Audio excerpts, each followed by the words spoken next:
Добро пожаловать в мой канал. Ces derniers jours, le mystère planant autour de la disparition de Maëlys de Harojo enlevée lors d'une fête de mariage à Pont-Beauvoisin, dans la nuit du 27 août, s'est alourdi d'un volet supplémentaire. Le suspect, Nordal Lelandais, est désormais soupçonné d'avoir tué un militaire, Arthur Noyer, disparu en avril dernier.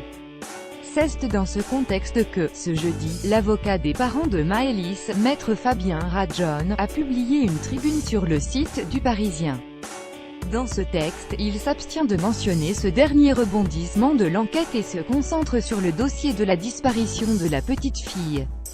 Évoquant une épreuve sans égale dans notre histoire criminelle contemporaine, pour ses clients, il s'empresse de préciser que ceux-ci entendent respecter la présomption d'innocence à l'égard du suspect, une insupportable double peine. Il relève ensuite que l'horreur de la situation se heurtant aux dénégations de Nordal Lelandais face au faisceau d'indices troublants pesant sur lui construit une insupportable double peine pour les parents de Maëlys qui doivent subir l'enlèvement de leur fille, auquel s'ajoute aujourd'hui une prise d'otage consistant à ne pas révéler ce qu'il est advenu de l'enfant.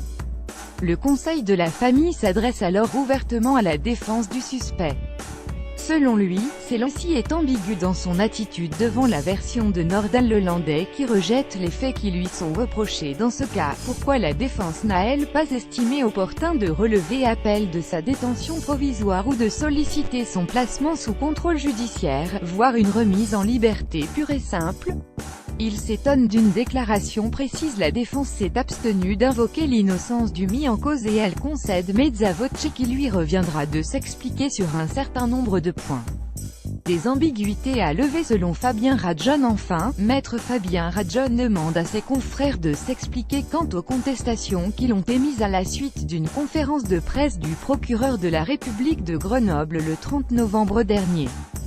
Sur BFM TV, Alain Jakubowicz, l'avocat de Nordal Lelandais, avait alors suggéré un autre horaire pour la disparition et assuré que sur les images de vidéosurveillance prises de la voiture du suspect le soir du drame, la silhouette aperçue aux côtés de ce dernier était celle d'une jeune femme à la robe décolletée et non d'une petite fille qui serait donc cette prétendue passagère adulte au décolleté de femme, évoquée par la conseil du mis en cause, lance Fabien Rajon, celui de Chiargue. Soit la défense est bel et bien convaincue de l'innocence du mis en examen et il est de son devoir de maintenir ses dénégations, soit la version du suspect lui semble effectivement intenable et il nous semble nécessaire de faire cesser l'attente imposée chaque jour à mes clients, quant au sort qui a été réservé à leur fille. Il demande par conséquent à la défense de Nordal Lelandais de lever ces quelques ambiguïtés. Inscrivez-vous à la newsletter BFM TV midi.